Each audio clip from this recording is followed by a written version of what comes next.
Ensuite, le coup de projecteur des vraies voix. Les vraies voix Sud Radio, le coup de projecteur des vraies voix.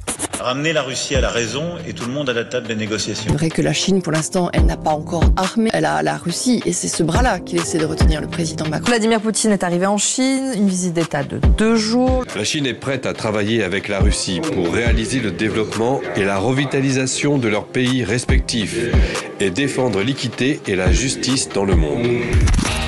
Et Vladimir Poutine a entamé ce jeudi sa première visite officielle depuis sa réélection en mars pour la deuxième fois, un peu plus de 6 mois. Il se rend en Chine à la rencontre de son homologue Xi Jinping, un voyage qui ne dit rien au hasard. Russie et Chine collaborent étroitement, notamment sur le volet économique, un enjeu crucial pour Moscou en pleine offensive dans la guerre en Ukraine. Alors Philippe. parlons vrai, un axe Moscou-Pékin est-il en train de se construire? La Chine peut-elle jouer un rôle dans un conflit qui a lieu en Europe? Dans ce couple, qui est le patron? Poutine ou Xi Jinping? Et à cette question, en Ukraine, la Chine peut-elle jouer un rôle de médiateur ou de soutien à la Russie?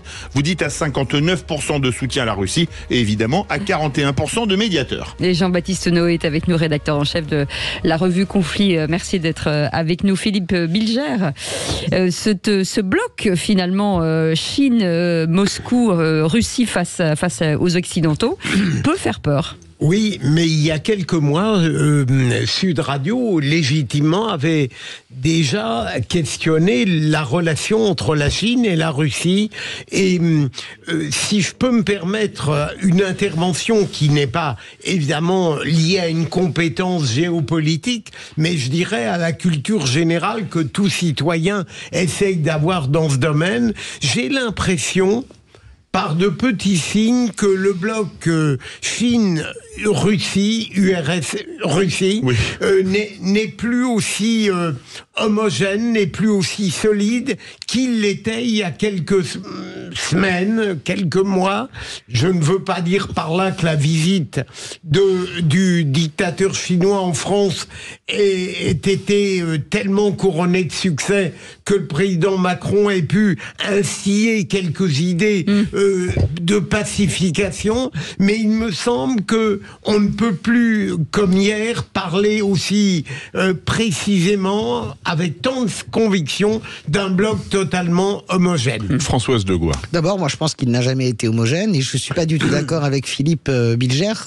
Par ailleurs, ce bloc a toujours existé, ça fait des années, mais ça notre invité le sait très bien, on peut faire le décompte, ça fait des années que la Chine et la Russie votent tout le temps ensemble au Conseil de sécurité des Nations Unies.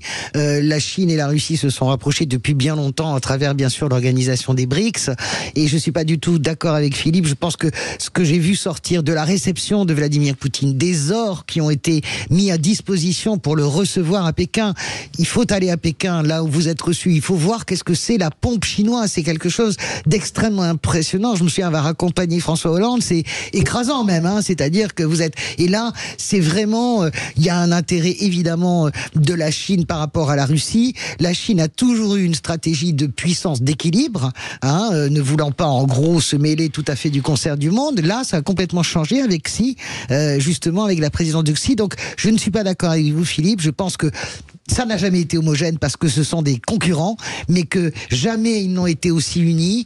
Et pour répondre à la deuxième question posée par Philippe David et Cécile de Ménibus, qui est le patron là-dedans? Eh bien, moi, je pense que ça reste la Chine en termes de puissance économique et la Chine qui est aussi une puissance nucléaire. On verra ce que dira notre invité. Je suis pas complètement d'accord avec vous, Françoise, parce que moi, je pense qu'il n'y a pas de patron.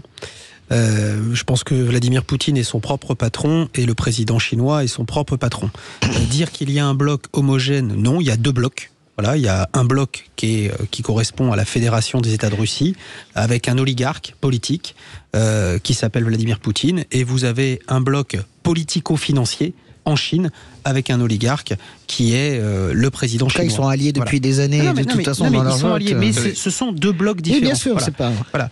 Ensuite, pour répondre à la question c'est effectivement, la Chine peut être et à la fois médiateur, parce que c'est un acteur incontournable, puissant, écouté, et qui peut quelque part faire imposer sa voix Voilà, et l'ordre qu'il aura décidé d'imposer.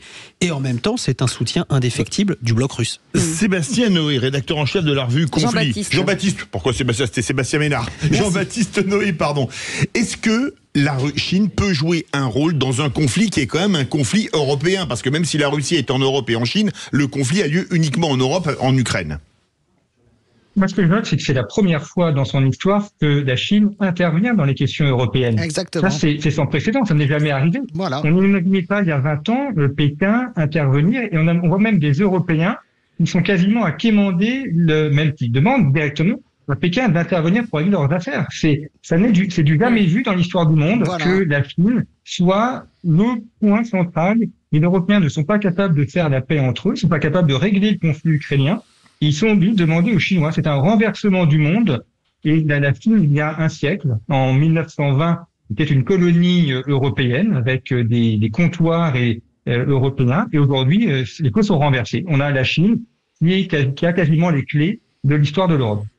Est-ce qu'à votre avis, Jean-Baptiste Noé, comment dirais-je, pour mettre sans doute trop de psychologie dans ces rapports entre États, est-ce que la Chine peut être flattée d'être ainsi sollicitée et tentée donc d'avoir un rôle positif à l'égard de la pacification de la guerre, ou est-ce que c'est un monstre froid qui ne raisonne qu'en fonction de ses seuls intérêts? Les deux ne sont pas contradictoires. En tout cas, la Chine regarde d'abord ses propres intérêts, et ceci dit, elle a raison. Les États sont là pour défendre leurs intérêts et ceux de leur population. Ses intérêts, c'est quoi? C'est l'accès à l'énergie, notamment le gaz et le pétrole. Elle en a pas, donc elle a besoin du gaz et du pétrole russe. Et puis, c'est aussi son extension économique. Quand Xi Jinping est venu en Europe la semaine dernière, il a rencontré Emmanuel Macron. Mais il s'est aussi surtout rendu en Serbie et en Hongrie. Ce sont deux pays qui sont de plus en plus liés aux Chinois de par les investissements. Et on a, je trouve, trop passé sous silence la présence de Xi Jinping dans ces deux pays, qui sont des pays clés pour la Chine en Europe. Donc Xi Jinping a fait son en matière de filière automobile, par exemple. Filière automobile et accès au port également. Sébastien Ménard. Et pas que, puisque c'est actuellement les lignes à grande vitesse en Hongrie. Ma femme étant hongroise, je m'y intéresse un peu, sont tout en passe d'être construites par les Chinois. Oui, tout à fait.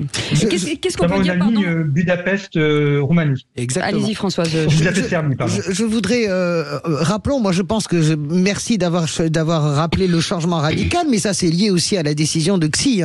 C'est vraiment lié à sa personnalité.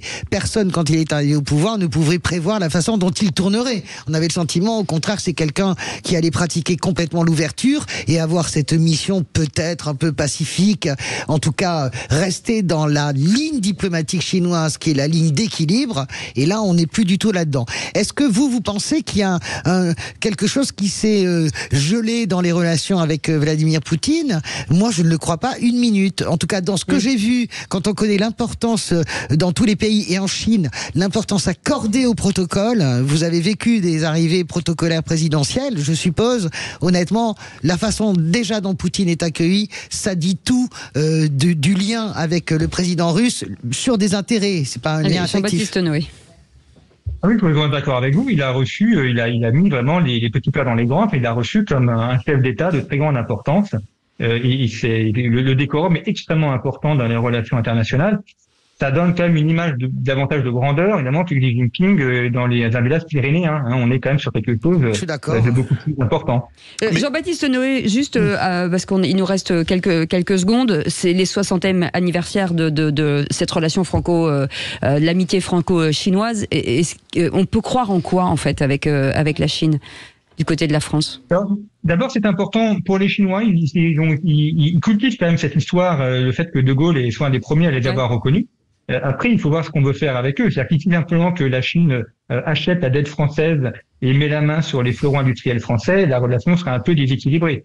Donc c'est aussi à la France à défendre ses intérêts pour être dans un partenariat équilibré. On fait attention à ça, on fait attention à qui on vend nos fonds. J'espère. Oui, bien sûr. J'espère, oui. Merci beaucoup Jean-Baptiste Noé, merci beaucoup, rédacteur en chef de la revue Conflit, toujours très carré, très ciselé. Excellent. Jean-Baptiste Noé, merci mille fois d'avoir été avec nous. On va faire une thèse sur les conflits dans les vraies voies. D'ailleurs demain, dans la matinale, à 7h30, Jean-Baptiste Noé à 7h30 dans la matinale avec Patrick Roger. Merci Philippe Bilger, merci Françoise Debois, merci Sébastien Ménard, merci Philippe David. Dans un instant, on va vous parler automobile, justement, l'intérêt de ça. On va vous parler de la réindustrialisation de la France et surtout de ce parc qui vieillit, la décarbonation de notre parc automobile. Absolument, et c'est tout de suite 19h03 sur Sud Radio. Bah si c'était pour dire ça, c'était pas la peine. Tout de suite, les incontournables de la gestion de copropriété.